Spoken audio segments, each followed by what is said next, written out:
This is Andy Purewal for Boxing Social in association with Betfred, and I'm delighted to be joined by Ekow Essuman over Zoom. Ekow, first and foremost, how are you doing? I'm good, man. Yeah, feeling good. Starting to feel rested and that. Yeah, I'm chuffed.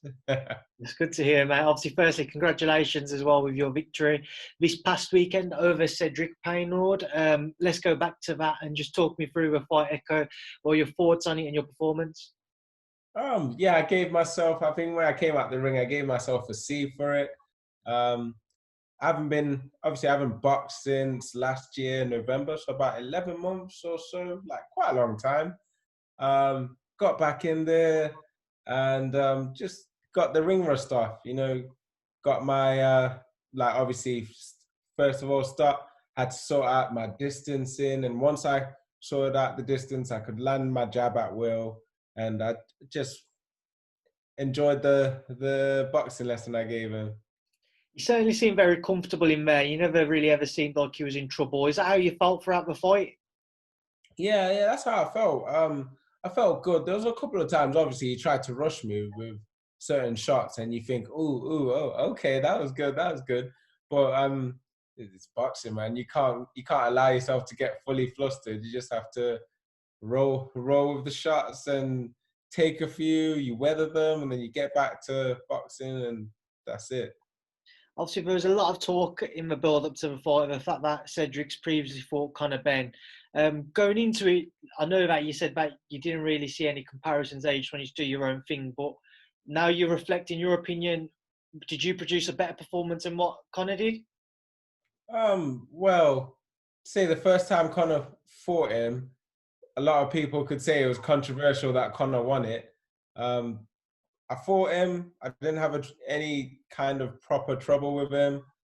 Fought him and I boxed him, and I won on one judge's card every single round, and on the others 8. So I can't moan. Moving forwards, obviously, I know it's early doors as of yet, but how do you see the coming months or certainly, the next year or so playing out for yourself? I know that I'll get. I know, and I'm hoping to be pushed up for another step up fight because I box better with with better opposition in front of me. So yeah, I'm looking forward to just stepping it up and showing people more of what I'm about because that was my first match in 11 months. I've got the ring rust off. I've showed you lot my jab, but from what the commentary said, I need to show you lot what my right hand can do as well, and my left hook, and my body shots. So it's just like I'm just looking forward to it, man. We know obviously Connor's tuned into, I'd assume he tuned in to watch a fight. We saw him over social media interacting with various posts about yourself. Have you caught any of them? If so, what have been your thoughts on the fact Connor's obviously been vocal about you? Yeah, well, my dad gave me a good quote a couple of months ago. Um, like, wise people don't bother with fools because fools will try and shout out about everything and like anything and everything. They'll shout out about it. But if you're wise, you just listen, you take it in, you learn, and you move on, and that's it. And that's all I have to say about everything that he has to say. It's just waffle, really. I mean, it's boxing. He needs to get over the fact that they used his name to sell the fight, and he was trying to compare my fight with his. But at the end of the day, it's questionable that he won the first match. So I don't really need to say much. I won the match, and I'm happy. Have you ever had any personal interactions with Connor Echo?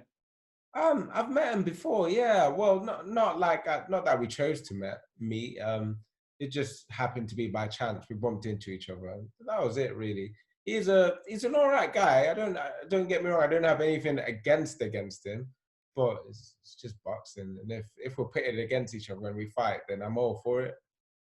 When you met him, was this kind of in your own mind, or certainly maybe even in his mind, where you was both thinking we could meet down the line, or was this maybe towards the beginning of your careers? What was kind of a time frame of when you two met, and what exactly was said? It was only like the other year, and all it was we met and I mentioned about how he's gunning for the British, I'm gunning for the British. At the time, I was ahead of him of ranking, so I was saying to him in a roundabout way, obviously you're gunning for the British. I'm kind of in your way, so you're gonna have to go through me. So eventually we will meet, like there and thereabouts. And he said something along the lines of, if it makes sense to my team, then yeah, it will happen. And obviously it hasn't happened, so it hasn't made sense to his team, and that's fair enough. I mean, it is what it is. But now, obviously, Warren is possibly calling for the fight. Eddie Hearn might like the sound of the fight. The public are going to start calling for the fight. And like I say with most of other potential opponents of mine, some people don't want to fight me, but it's just, I just have to keep doing what I'm doing. And it'll get to the point where I'm either made mandatory to fight them for whatever belt or for whatever, or just the pressure of the public just want to see the fight, and it'll happen. So just gotta wait and sit and chill. Just a couple of things on it. Firstly, if you and Conor met, how do you think the fight would play out? It would be a good fight. It would be. He's a really good brawler. He likes to brawl. He's good at brawling, and like they say, don't try and trade hooks with a hooker. So I wouldn't try and brawl him. I'd just box. I'm a good boxer and brawler, so I'd box and brawl, and everyone knows I'm called the Engine. I'd wear him down. I know I'd wear him down. He'll obviously say no, no, he wouldn't, but it is what it is. Another thing, just wanted final thing on kind of that scenario. Obviously, Conor's the mandatory for Chris Jenkins and that British title. In your ideal world, though, who would you like to face for the British title? I know you've been after Chris Jenkins for a while, but with this kind of coming up now with Conor Benn, would you rather face Conor Benn for a British title or Chris Jenkins for a British title?